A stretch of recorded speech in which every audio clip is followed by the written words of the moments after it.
Hello bachcho, let's see this question. The question says that quantitative comparisons between the growth of living systems can be made in option A 2 ways, option B 3 ways, option C only 1 way, option D 4 ways. तो इस question में हमसे पूछा है कि जो quantitative comparisons होते हैं between the growths of living system वो हम कितने तरीकों से कर सकते हैं, ठीक है।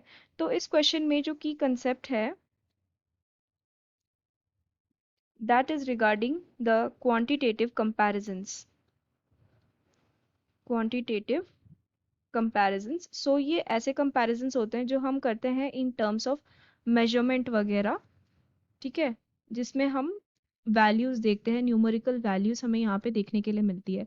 तो ये जो क्वांटिटेटिव कंपैरिजंस होते हैं between growth of living systems, ये हम कर सकते हैं in 2 ways। Okay, we can do it in 2 ways।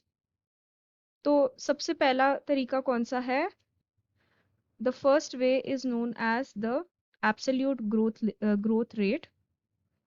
Absolute growth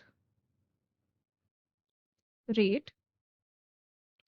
तो इसमें हमें क्या देखने के लिए मिलता है कि यहाँ पे हम क्या करते हैं, मेजरमेंट एंड कंपैरिजन करते हैं ऑफ द टोटल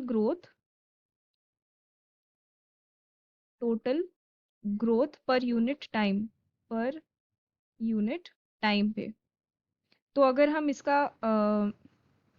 जो फॉर्मूला है वो देखें, तो इसका फॉर्मूला क्या होता है? टोटल साइज, या you can say final size minus the initial size divided by time. ये इसका फॉर्मूला होता है to calculate anything. Then the second way of quantitative comparison is given by relative growth rate. Okay, relative growth rate। तो ये क्या है? it is the growth of a given system, एक particular given system का growth हम कह सकते हैं growth of a given system per unit time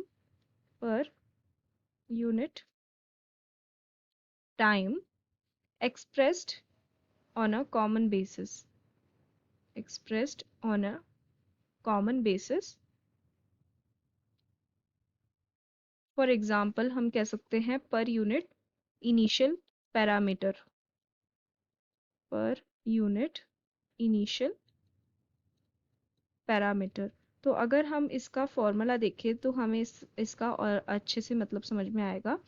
तो इसका फॉर्मूला क्या होता है? It is the absolute growth, it is equal to the absolute growth rate, absolute growth rate divided by the initial size into 100। Okay, तो यहाँ पे हम देख सकते हैं कि there are 2 ways of quantitative comparison, so we can say that the answer for this question will be option A. So I hope you have understood it well. Best of luck.